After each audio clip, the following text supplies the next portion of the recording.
This show is brought to you by Beco Dairy Automation.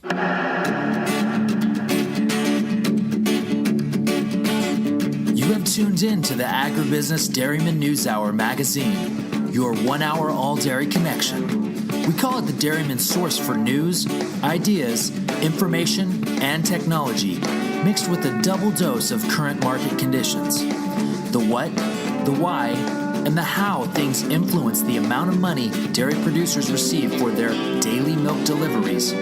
We offer this daily news hour magazine as a catalyst for long-term dairy producer sustainability. We invite every dairy producer in America to get their daily dose of what can be done and what they can do to achieve and maintain profitability on their farms. $22 for 36 months is our goal.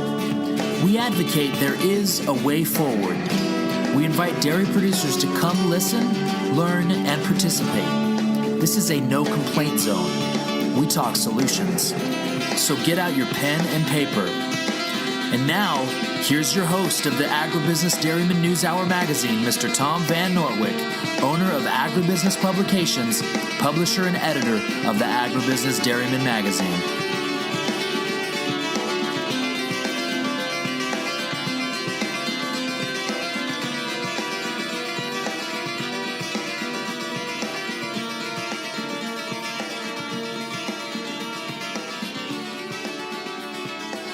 Good morning, everyone, and welcome. It's Tuesday, the 22nd of March, 2016. Thank you, Stuart, for your introduction this morning. And everyone, welcome to the Agribusiness Dairyman News Hour magazine, your 1 hour all dairy connection. We appreciate the chance we have to be involved in some small way with the dairy industry, bringing forward some news and information as to what is happening and maybe a little insight as to why and what can be done to improve pricing for dairy producers. We talk about that a lot, and you'll if you join us for the first time, you'll see that we're pretty much stuck on that. And at the current price of milk for dairy producers, not only here in the United States but around the world, we've got some work to do to get some resolution on that issue. Making milk at below the cost of production is no plan. And so we advocate that there are better ways to move this agenda forward. And we'll talk about that. But first, in the news this morning, lots of interesting tidbits, kind of reaffirmation of where we are and what we're doing here. But Dreyfus, now this is a large company. They printed their 2015 annual report, and one of the things, if you look at this company, they are just monstrous. I don't know a lot about them, and the Louis Dreyfus Company, LDC, in their annual report in 2015, they cover a ton of territory around the world. Everything from grain and oilseed, rice, coffee, cotton, sugar, juice, dairy, fertilizers and inputs, metals, and man, they're just gigantic. I don't know what kind of revenues they did, but of course, the most important part of that they bring out, and I couldn't find the exact article that was referenced here in this note that was sent me, but they say this: oversupply will continue for the next 12 to 18 months, and we expect a supply-side adjustment from farmers to rebalance the market. Now that should shake you in your boots a little bit, because I think that's a very good confirmation that demand is not going to come back on the short term. Now they're talking about taking another 12 to 18 months after we've already been through 12. Let's go all of 15, 3 months. We're 18 months into this. No, 12 and 3, 15 months. 15 months into this, and they're talking about another 12. So heaven forbid that it would take, 12, 15, 27, so we're over 2 years, between 2 and 3 years, for the producer sector to make necessary adjustments in milk production, hoping that demand will return instead, and of course that's typically what happens. So, we just say, hey, the dairy producers have a chance here to fix this problem on the short term. We need a rebalancing so that we can have a price that is profitable for all dairy producers.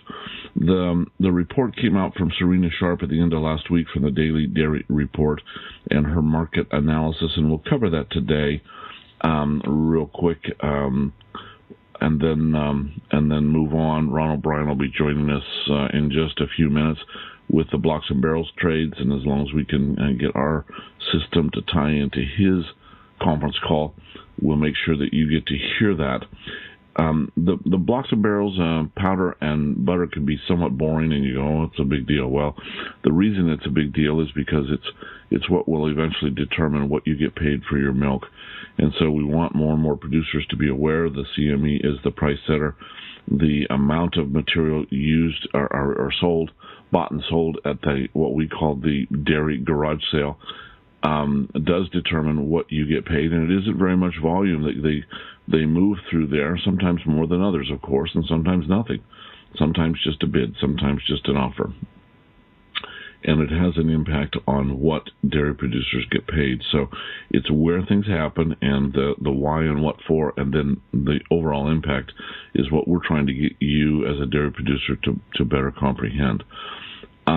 Serena had this to say about last week's market. For much of the week, the daily product markets beat a quick retreat. Then on Friday, the CME spot barrel market surged 8 cents and closed at 150, up 3 cents from last Friday. This is curious because the daily market news reports buyers are already well stocked. Inventories of barrels are long. Spring has come early in the Midwest, and cheese plants are already running near capacity. The other products managed a tepid bounce on Friday, but still closed lower than last week. And of course, in yesterday's market, block cheese unchanged at 149, barrels down 0.0075 at 149.250, butter stayed steady at 195, powder up 0.5 to 73.5. So Monday didn't see too much of a sell-off or anything like that, but a little bit down only in barrels, up in powder. There was another disappointing day at the global dairy trade auction. Of course, that was the big news from last week. The trade weighted index fell 2.9%, marking the fifth decline out of 6 events this year. The average winning price for cheddar sunk 5.6 to $1.11 per pound, the lowest GDT cheddar price ever. Butter fell 2.8% from the previous auction. Skim milk powder dropped 2.5%, and whole milk powder prices fell 0.8 to the lowest level since August. The decline in milk powder prices was particularly unwelcome to dairy producers in New Zealand, who are still reeling from Fonterra's latest downward revision to the milk price, and with more declines to follow. Serena goes on to say dairy product prices in Europe continue to languish, but dairy producers gained at least the hope of some financial relief this week. The European Commission agreed to allow its member states to pay dairy producers up to $15,000 directly if the national governments have the inclination and the funds. Jeepers. You know what $15,000 does on a dairy farm in a year? Unbelievable that they think that would provide much relief. It is money and it is important, but oh my goodness. In light of industry pain, cooperatives and other producer organizations are temporarily permitted to establish voluntary agreements to limit production. The European Commission's, now that was very significant, by the way, permitted to establish voluntary agreements to limit production. The European Commission also doubled the volumes it will accept in the intervention purchase program, bringing the skim milk powder ceiling to 218,000 metric tons and the butter ceiling to 100,000 metric tons. I mean, they literally doubled the amount of volume that can go into the intervention. Milk continues to gush in the Midwest and to be to a lesser extent in the Northeast. Production was up 7.8% in Michigan, 5% in Wisconsin, and that's 5%. Both of those states bumped their head, 4.6 in New York. Just, of course, that's fluid, but and thank goodness those guys need to make all they can make, too. We love our Northeast producers, as we do all producers, but 4.4% in Indiana. Processing capacity could really become an issue in both regions throughout the spring flush. Now, it will be an issue. There were 9,312 million cows in the dairy herd in February, 2,000 more than in January, and 4,000 more than February of 2015. Hello, gang. Hello. The herd remains much smaller than it was last year, before dairy producers in New Mexico and Texas suffered a painful loss in the icy grip of Winter Storm Goliath. There is no shortage of heifers, and they are slowly rebuilding those herds. For the week ending March 5th, dairy cow slaughter totaled 59,073 head, down 1.7 from the previous week. For the year-to-date, the cull rate is basically steady with 2015 numbers. As of March 13, there were 73,426 metric tons, or 162 million pounds of skim milk powder in the intervention storage. That's going back to what we talked about in the European group. In February, U.S. milk production totaled 16.9 billion pounds, up 1% from 2015. So many of the other 23 major milk-producing states are pushing production downward. If we could just get the Midwest to wake up, that they're killing their producers just as fast as the EU or Australia and New Zealand, because of this mentality that more milk is just better. More milk in the tank means less money in the bank, gentlemen, long term, and you should not go there. Finishing Serena's market in the global markets on Wednesday, officials of the Federal Reserve made no change in monetary policy. They all suggested that despite steady improvements in the domestic economy, an interest rate hike was not imminent. With that, the dollar plunged to its lowest level in nearly 5 months. The commodity markets, which had already been looking buoyant, soared. Okay, and of course that helps us, a lower dollar. We don't need a weak dollar, but a lower dollar does have an impact on what we can get sold and what we can export outside of this country, including, not just dairy, but all commodities, and even I keep referring to a friend of mine who sells equipment, heavy equipment all over the world. And earlier this year said, hey, things had just dried up and stopped, really, for even the third and fourth quarter of 2015. Okay, so the shift in sentiment and the very real impact of a weakened currency propelled the grain markets upward. The rally pumped some farmers to finally part with a portion of last year's crop. Soybeans probed 4-month highs, but then faded late in the week. And the corn market strength also petered out. Still, May corn futures closed at $3.67 per bushel, up a penny from last Friday. May soybeans ended $8.97, should say, 9.75 cents higher than last week.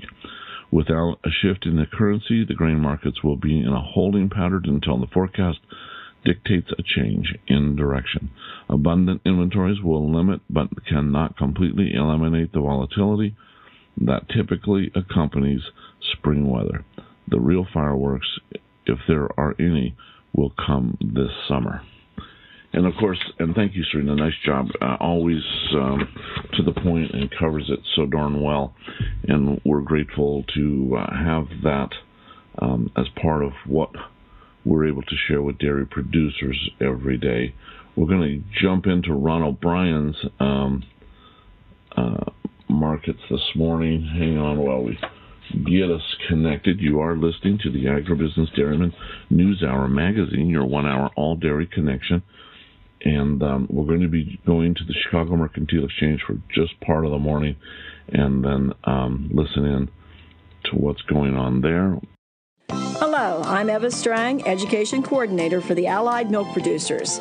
Cereal and milk have always been a mainstay for breakfast, at least since 1882. That's when the first commercially manufactured cereal was made by Henry Perky. It was called shredded wheat, and it's still with us today as one of the most popular cereals. Remember, breakfast is probably the most important meal of the day, and a good breakfast includes nutritious dairy foods like milk on cereal. A good way to start the day. Is your milking equipment holding your dairy back? Are you still milking with 5/8-inch dairy equipment that became popular 35 years ago?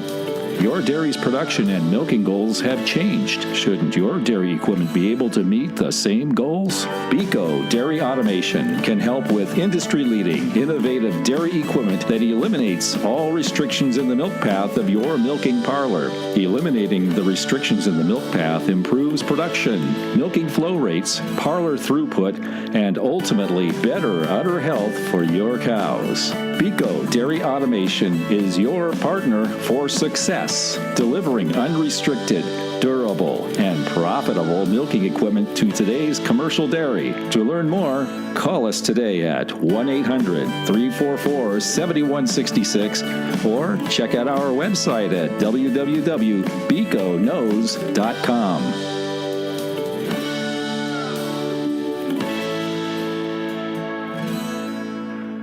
Buck 49 block, Buck 49 quarter barrel. Stand by. We're open. We're open. No bids, no offers. 150 even offer in the barrel by BJM. One time 150 even offer barrel. No market in the block. Layup.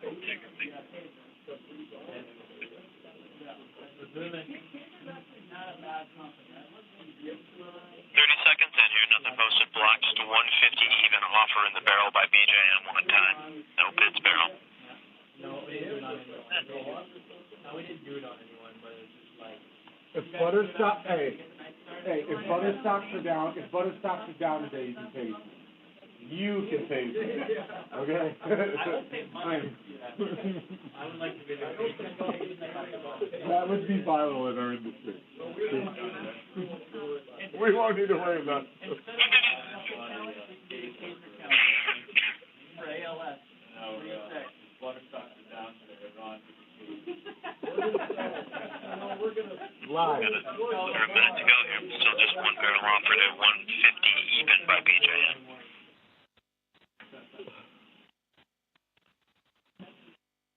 I'm afraid it'll give Ron superpowers, though. Uh-oh. Might have, like, become a flash Or I sue Gordy and Interford because 30 seconds to the call here. 150 even offer barrel by BJM. No bids. I'm good, Rich. Son, I got everything in my mama's name.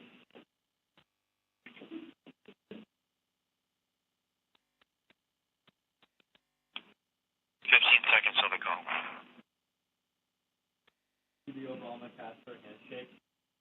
Yeah, so, Obama kind of puts his hand up and the guy just like grabs Obama's hand and really awkward and like they're both All right. Start to the call here. First call. Second call. Third. 49 even offer in the barrel by BJM. 149 even offer in the barrel. Posting. First call. Second call. Third. 875 offer in the barrel by BJM. We're down a half on the day barrel. No market block, still posting. First call. Second call. Third. 148.5 offer by BJM in the barrel. Still nothing block. Posting. First call. Second call. Third. 148.25 offer in the barrel by BJM. It's at a penny on the day. No market block, still posting. First call. Second call. Third. 48 even offer in the barrel by BJM. Really? That's sad. Posting. First call. Second call. Third. 47.75 offer in the barrel by BJM. At $1.50 barrel. No market block, still posting. First call. Second call.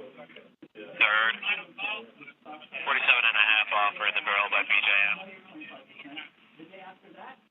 Posting. First call. Second call. Third. 47 quarter offer in the barrel by BJM. We're down 2 on the day here. Still in the market lot. Posting. First call. Second call. Third. 47 even offer in the barrel by BJM. Barrel's down 2 1/4. Posting. Nick buys in at 147 even from BJM. 147 even trade. Yeah. No market now. They're placed. Posting. First call. Second call. Third. Close. All right, so we're going to settle right there at that block at 149 even, unchanged, no lows trading. Barrel settling at 147 even, down 2 1/4 with 1 load trading. All right, thank you very much, Ron and his team this morning, bringing the blocks and barrels trades to us. You are listening to the Agribusiness Dairyman News Hour magazine, your 1 hour all dairy connection.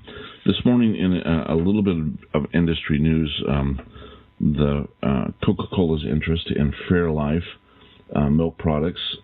They have a minority interest in this and losing ground with soda. The headline says Coca-Cola homes in on high-end milk market with Fairlife. Now, Fairlife is a high-protein mix of milk produced, of course, with the support of a very large cooperative group in the Midwest. I wanted to read this with public health advocates. Coca-Cola has cleverly channeled some, and I didn't pick that up, but a lot of their efforts, in the soda industry are hampered growth-wise from the standpoint that because of, the sugar and the extreme focus, not extreme because I think it needs to be focused, is the focus on obesity in America amongst our youth and adults. There's going to be an ever-increasing focus on better nutrition, and dairy is in perfect place for that. Fairlife has adopted the policy that you can make milk better, and certainly in certain niches that is entirely true because of lactose. A higher protein, is it going to taste good? But we'll have to see. But the article says this: Coca-Cola's milk, called Fairlife, is pricier than your standard carton of 64-ounce of non-organic milk, and for good reason. Fairlife contains more protein, half the sugar, and is also lactose-free.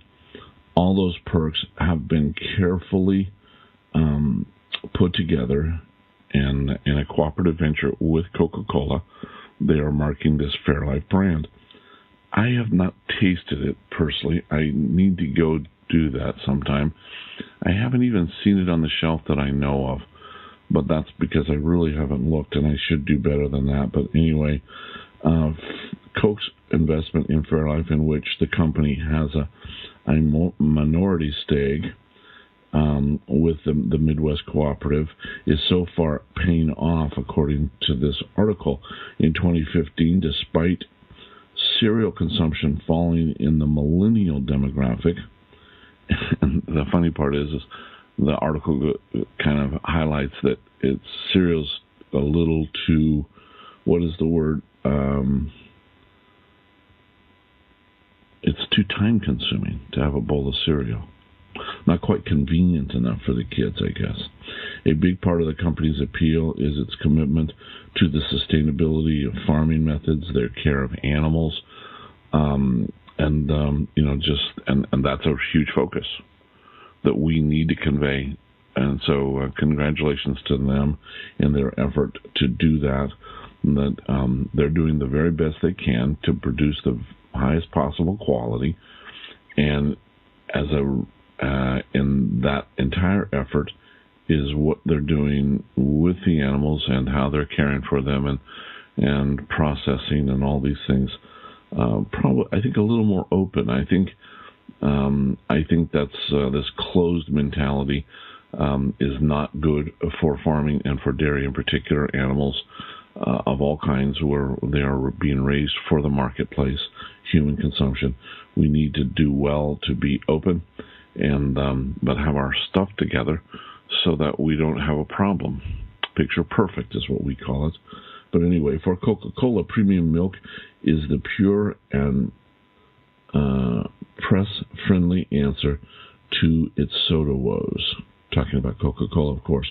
The company is considering a lawsuit against the British government for implementing a soda tax. They know dairy better than anybody, a brand manager for Coca-Cola said of the cooperative. We know. All right, man. We got 45 seconds till we open. They're talking about their election. We're jumping to the dry powder trades at the CME with Ron O'Brien, Senior Global Strategy with Interfoods. Thanks, Ron. Move over, Manny, Mo, and Jack. For quick, convenient auto service and no appointment needed, ask for G Express service from Gorpetti Automotive in Visalia. We'll guarantee an oil and filter change in as little as 39 minutes. And there's more. Need your tires rotated? A brake job? Even a 15,000-mile service? There's no appointment necessary, and we'll guarantee your service time. G Express. It's a new level of convenience you'll only find at Gorpetti Automotive. Is your milking equipment holding your dairy back? Are you still milking with 5/8-inch dairy equipment that became popular 35 years ago? Your dairy's production and milking goals have changed. Shouldn't your dairy equipment be able to meet the same goals? Beco Dairy Automation can help with industry-leading, innovative dairy equipment that eliminates all restrictions in the milk path of your milking parlor. Eliminating the restrictions in the milk path improves production, milking flow rates, parlor throughput, and ultimately better udder health for your cows. Beco Dairy Automation is your partner for success, delivering unrestricted, durable, and profitable milking equipment to today's commercial dairy. To learn more, call us today at 1-800-344-7166 or check out our website at www.becoKnows.com.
Okay, you're listening to the Agribusiness Dairyman News Hour Magazine, your 1-hour all-dairy connection. It is Tuesday the 22nd day of March. Spring has sprung here in California. A little cooler today than over the weekend, but a nice spring day, nevertheless sunny and bright. I hope things are well in your part of the world. And we will return shortly with Ron O'Brien and his team to cover the butter trades at the Chicago Mercantile Exchange. And but other things in the news this morning, just the highlights. Desperately low dairy prices remain the Achilles heel of the New Zealand economy, which would otherwise be fundamentally sound. Fonterra may dust off last year's support package or boost the percentage of earnings paid as dividends. But we'd be very surprised, next article, if Fonterra makes any further amendments to its 2015-16 milk price forecast. So that means we're locked, guys. If I was talking to the New Zealand producers, this is what you're going to get because of what we've produced relative to profitable demand. And while Fonterra may do something to help, they're offering $15,000 here, and depends on where you are and who you're dealing with and how much the intervention is going to help in Europe. But the next article reads this way: having a bank preparing to pull funding from 35 Southland farms would have a huge effect on sales. Glanbia Co-op is paying out over $10 million in special dividends to suppliers and offering rebates on feed and grain purchases.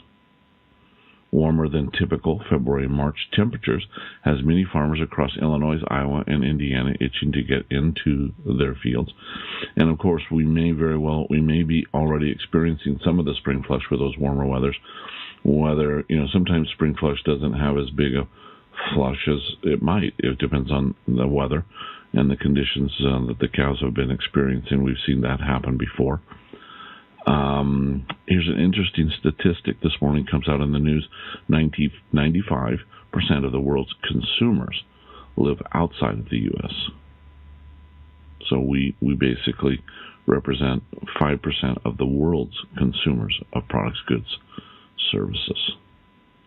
Well, our cover story this morning, I've chosen to spend a little bit of time on an article given here to us about Russia, and this is something. What's going on in Russia, what's going on in China, is having a huge impact, whether we like it or not, on what's going on in the United States and what's going on in New Zealand and Ireland and these other places relative to what's happening with their ability to export products, goods, and services.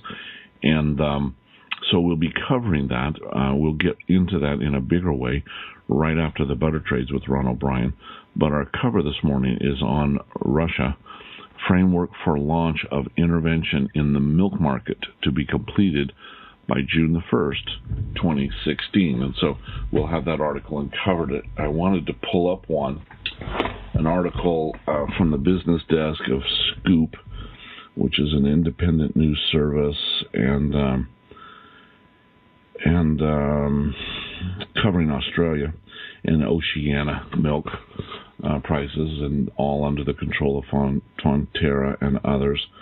Glanbia has an impact down. Not Glanbia, they're European, but Irish mostly.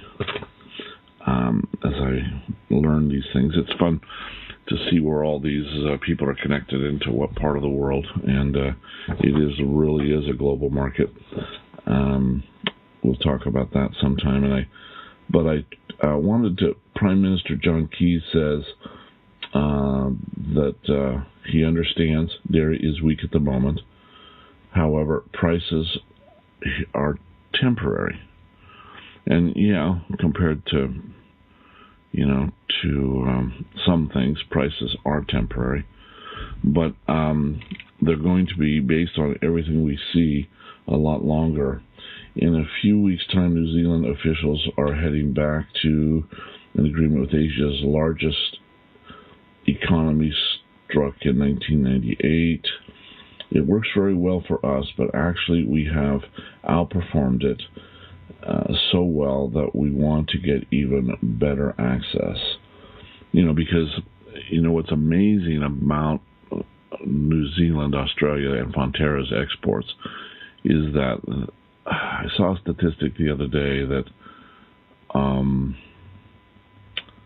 they literally account for more than half of all exported milk from those two countries. It was I should have saved that statistic, but it's amazing how big of an impact these dairy producers there on those basically two islands. And part of what I wanted to read is covered up because of my technical difficulties. Let's see if we can pick this up. New Zealand exported 1.21 billion of meat to China in 2015. However, current restrictions allow only frozen products to be shipped, limiting the potential for sales of higher value chilled meat. And so, there's and the whys and what fors of that, I do not know, but there's no doubt that China is a big player for what happens to the dairy producers in Australia and New Zealand, and their economy is so tied to those exports that it's they're in a precarious position, and it will have a rippling effect throughout those countries as it continues to push lower and lower prices on dairy producers. But the changes temporary. I think Keys is being as optimistic as he possibly can under the circumstances, but to think that they're going to rebound in the short term, there's just no indication that there will be a short-term rebound or in the near term. And so finally, day by day, week by week, we go by and we see these articles, for instance, this morning, but we'd be very surprised if Fonterra makes any further amendment to its 2015-16 milk price forecasts. And that's not the first one this morning. About to open up butter at $1.95 a pound. Big cold storage report coming out today at 3 p.m. All eyes should be on that butter number. That is Ron O'Brien's voice from Inner Foods. We don't always hear it every day. He's running and gunning with other issues, but has a team there that helps us stay connected. Stay tuned for the butter trades. As dairy farmers watch profits slip away and a wonderful way of life painfully comes to an end for future generations, Dairy Pricing Association sees a brighter future simply by having a solution. These dairy pricing farmer members in 10 states and growing have figured out a way. Government handouts are not the answer. It's time for farmers to take matters in their own hands. Dairy Pricing Association is asking for farmers to contribute 10 cents per hundredweight to buy surplus dairy products to create a floor price, as well as helping relieve hunger in America. This is a win-win. As dairy farmers, we watch markets fluctuate as much as $4 per hundredweight in 1 month's time. 10 cents is nothing. Imagine being able to curb another 2009 scenario simply by controlling the floor price that you need as a dairy farmer to stay in business. With the dairy products that you as a dairy pricing member purchase, thousands of people are fed. No government assistance is needed. Rather, simply you as a dairy farmer are helping yourself by helping others. For more information, visit online dairypricing.org. Are you restricting the profitability of your dairy herd? Beco Dairy Automation can help with industry-leading, innovative dairy equipment that eliminates all restrictions in the milk path of your milking parlor. Beco Dairy Automation is your partner for success, delivering unrestricted, durable, and profitable milking equipment to today's commercial dairy. To learn more, call us today at 1-800-344-7166. Check our website at becoknows.com. All right, so the open here. Open. 195 you bid on, one by GTL, steady bid by GTL one time. No offers. $2 even. $2 even offer 2 times by a Hess. It's got a 195 bid by GTL. 5 1/4 bid on one by Heavy.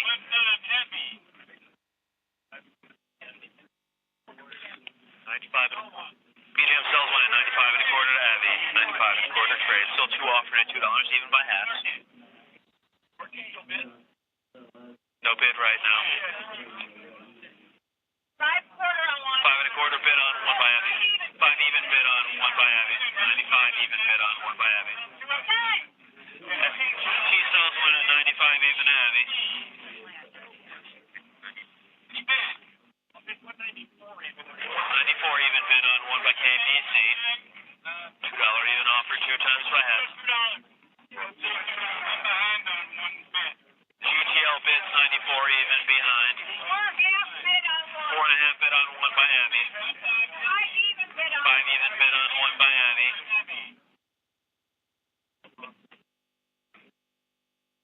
2 offered at $2 even. 95 even bid on 1 Abby.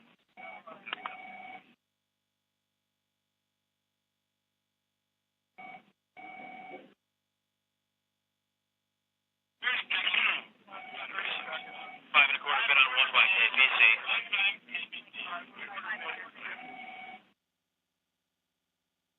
20 seconds to the call. Still 2 offered at $2 even. 5.25 bid. 10 seconds to the call.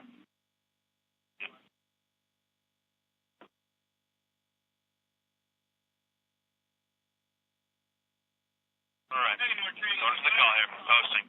First call. Second call. Third. 5.5 bid on 1 by KPC. We're up a half on the day. Posting. First call. Second call. Third. 5.75 bid on 1 by KPC. Still 2 offered at $2 even. Posting. 6 even bid on 1 by Abby. BJM sells 1. 96 even trade.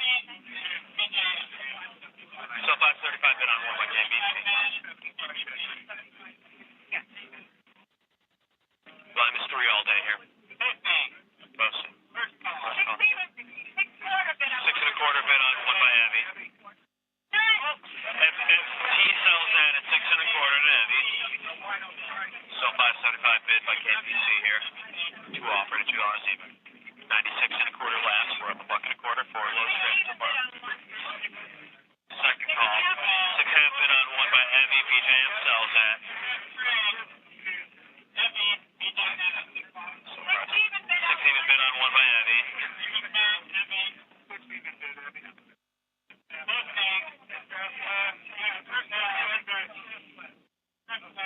Line is 5. 96.5 last. First call. Second call. Third. 6.25 offer by BJM. 6 even bid by Abby. Posting. T sells 1 at 96 even Abby.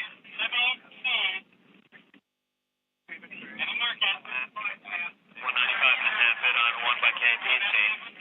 Line is 6 all day. Posting. No offer. First call. Second call. Third. 5.75 offer by BJM.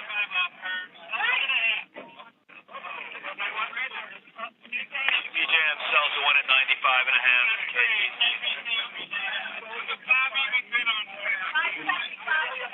5.75 bid on 1 by Abby. BJM sells that as well. 5 even bid on 1. 5.5 bid on 1 by KPC. 5.75 bid on 1 by Abby.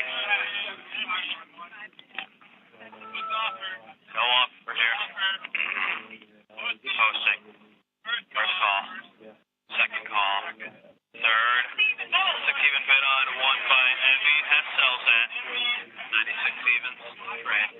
95.5 bid on 1 by KPC.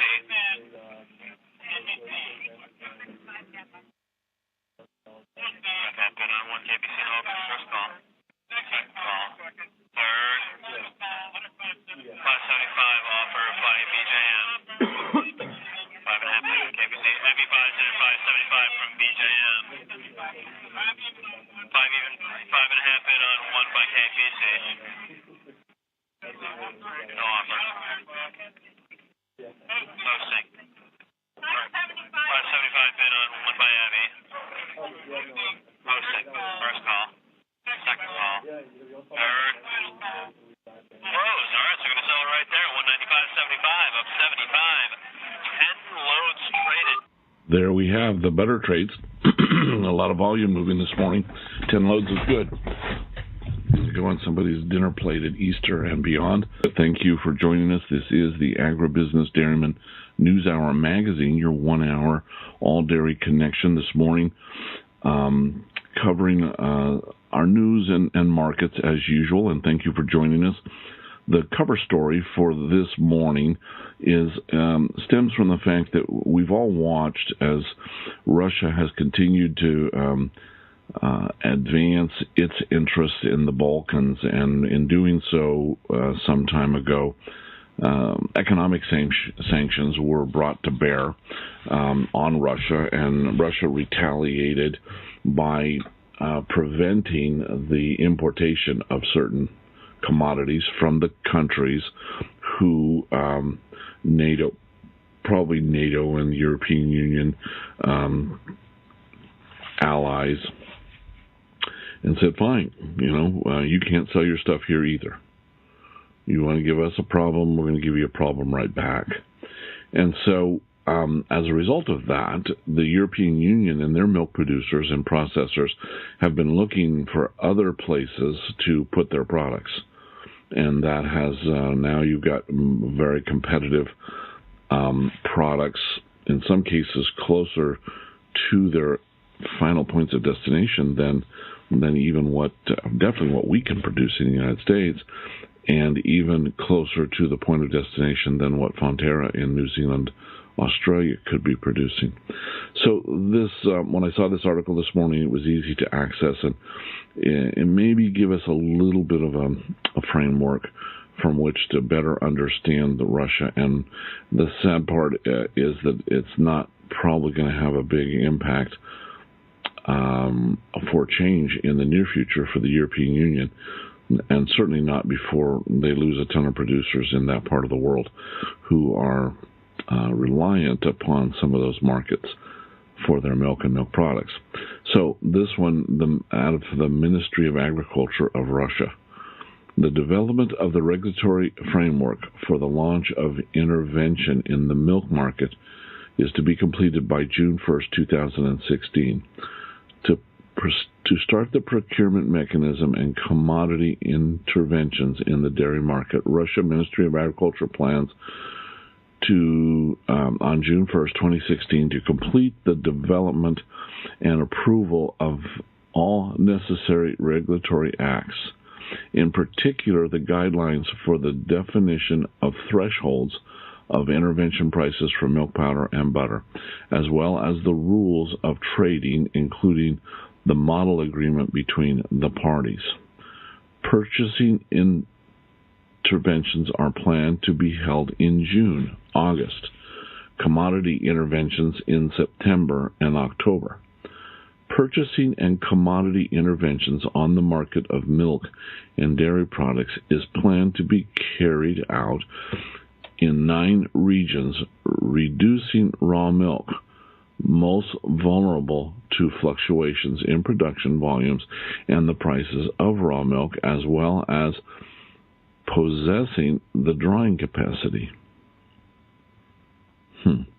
This Republic of Bashkortostan, and here I got to say all of these, Tatarstan, Altai region, Orenburg region, Saratov region, Udmurtia, Omsk region, and I don't say these very well, I should, Novosibirsk, I know that one, the Novosibirsk, personal connection there, Belgorod region is expected to buy up to 10,000 tons in the intervention fund of milk powder, including 3 tons of dairy whole milk and 7 tons of skim milk powder, as well as up to 4 tons of butter. That's not very much. What's that all about? Businesses, milk processors, to participate in the interventions will need to be credited on the stock exchange and to conclude with purchasers' contract to supply raw milk at a fixed price. Interesting. To participate, only those processing plants will be allowed to purchase interventions which are located in the region selected for intervention. The agreement concluded with the milk processors. Party intervention is expected to consolidate the commitment to repurchase the last remnants of the product. If, as of November 1, the intervention fund remained unrealized, commodity interventions are in the framework of production. A lot of this is still Greek, but I think we need to go through it. So production. In addition, each processor buys milk under the repurchase obligation only their own products. Discount provided under buyback can be up to 15%. Commodity intervention from the intervention fund to be carried out through the state agent through exchange trading for accredited businesses, consumers,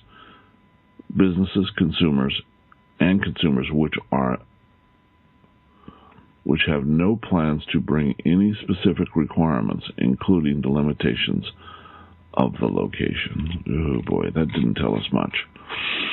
Well, is that about as complicated as it possibly could be? It sounds like they're going to be buying milk and milk products out of their markets, and because the intervention thing sounds like a little bit about what they did in the European Union, as the government is taking on material that cannot be sold and providing a place for it for temporary disappearance out of the marketplace, which might have an impact on price, but eventually that intervention all has to be cleared out as well.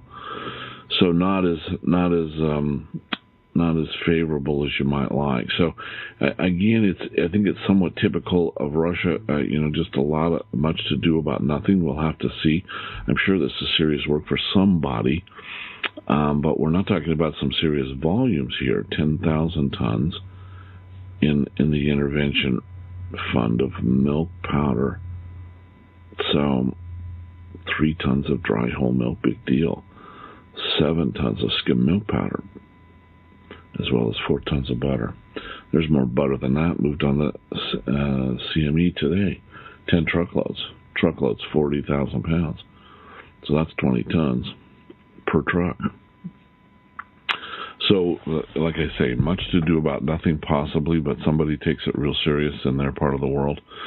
And Russia is an important player when their dollars are available, when the money can flow. They have people that would like to have, a higher standard of living, better life, be able to have ice cream once in a while, and put some butter on the toast. So we'll have to see how all of that comes. Something coming June 1st, and I'll keep learning. And again, these are words and places and parts of the world that we are not really familiar with, but we could learn about and become more familiar with, so that we have a better understanding of what's going on. All of this, of course, boils down to, what are we going to get paid, and why are we only getting paid what we're getting paid? And the problem we have today is that there is too much milk in the market, and there are still states, even within the United States, that are overproducing just brain dead. Totally the wrong thing to do at the wrong time, and you're hurting everybody. Overall, in the country, we got milk production down significantly, but what it really was, the big difference between where we are and where we need to be is that this is a reduction in growth. They've always grown 4%, just like Wisconsin and those Indiana and others are producing. That's a growth. They're growing 4.6 to 10%. Okay, that's not actually cutting milk production when we cut that back. We just don't grow as fast, but that all helps too. But quite frankly, we need to not only stop the growth for now, we need to actually reduce the total amount of milk in the marketplace. And by doing so, would provide for dairy producers a price correction back to sustainability, and then you simply work together in concert to manage milk production on the farm in totally to sustain a profitable price for dairy producers. You don't chase milk prices with milk production. It's fatal. It is a fatal tendency that has gone on for decades now and has led to the demise of tens of thousands of dairy producers. We need to keep every one of them. I'm sorry, I don't care what everybody says. Are there better dairy producers than others? Yes. Just like there are better hosts for a NewsHour magazine than me. That's a foregone conclusion. But it doesn't mean that they're not important or they're not all important. Every one of them is an economic engine that this country and this industry and this state and this community that I live in all need.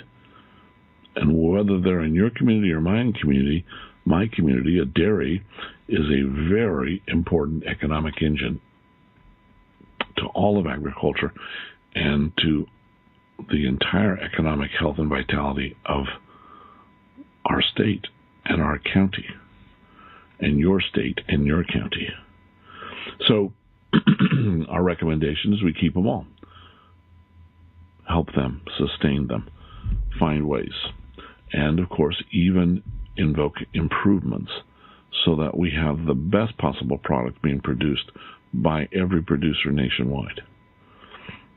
And the way to do that, in our opinion, the way to not only, we don't always have to be cutting milk production. That's not what this is all about. But it is the fastest way to get price restoration, is to cut supply. And we need to get price restoration in the shortest time possible, so you go to that switch.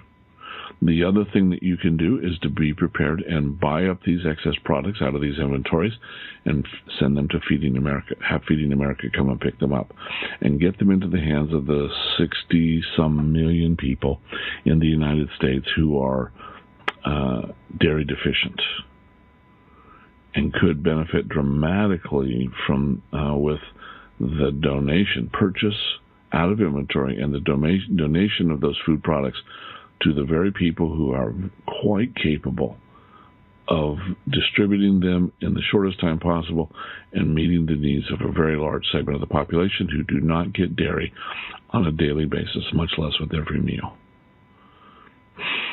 And so that is the one of the tools. The other one that we really are going to continue to push is the fortification of all milk nationwide, better taste, more nutrition, and that in turn would provide increased utilization of milk and milk products.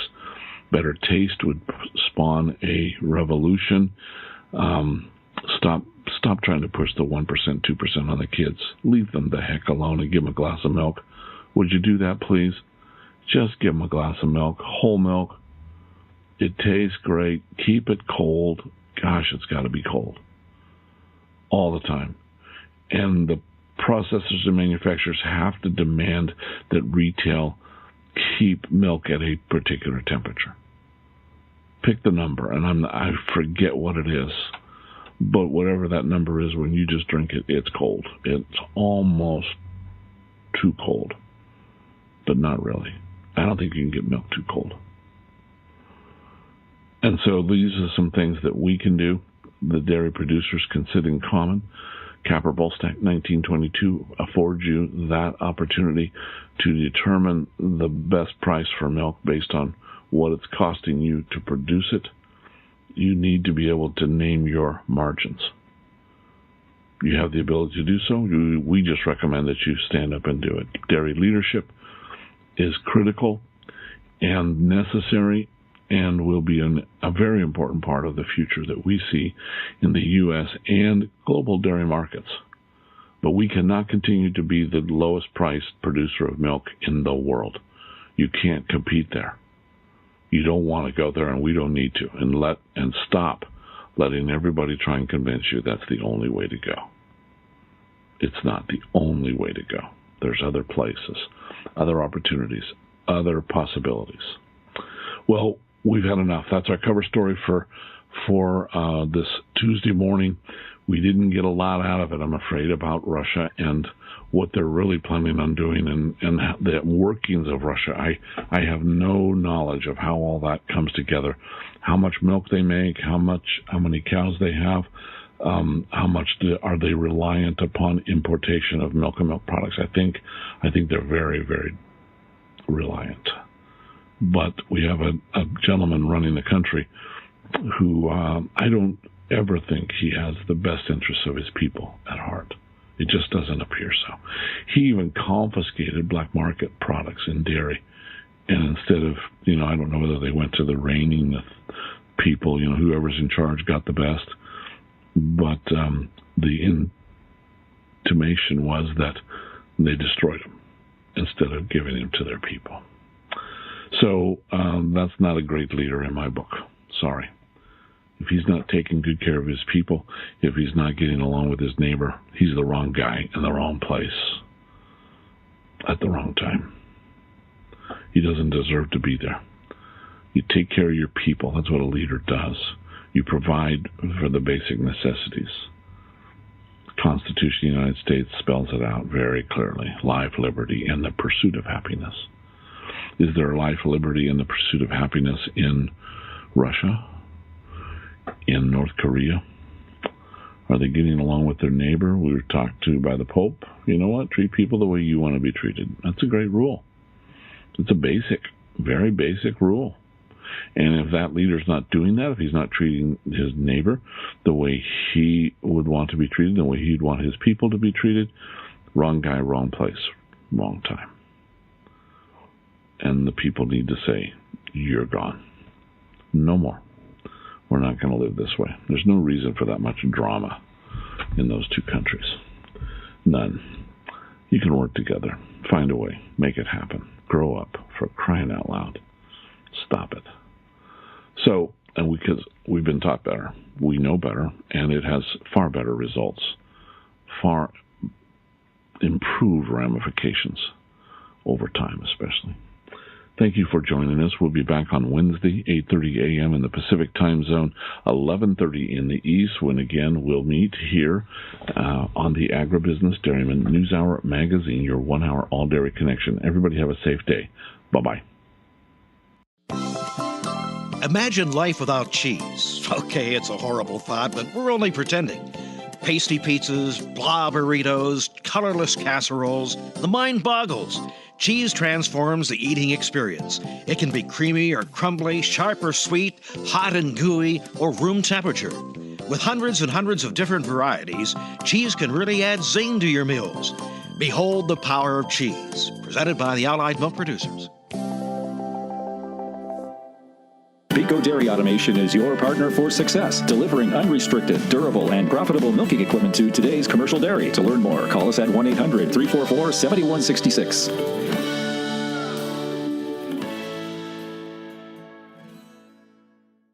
To learn or hear more, please join us for our daily News Hour magazine, your 1 hour all dairy connection. It is broadcast live every morning at 8:30 a.m. Pacific and 11:30 a.m. Eastern. You can join the broadcast by calling 712-432-0900. Your conference PIN number is 666632#, or you can listen to the recorded call by dialing 712-432-0990, using your same PIN number for personal access. Find us on Facebook, Twitter, and on YouTube. We truly believe you need to and can know more. Our job is to deliver more knowledge to dairy producers, believing that if knowledge is power, then applied knowledge is nuclear power. We'll see you on the call.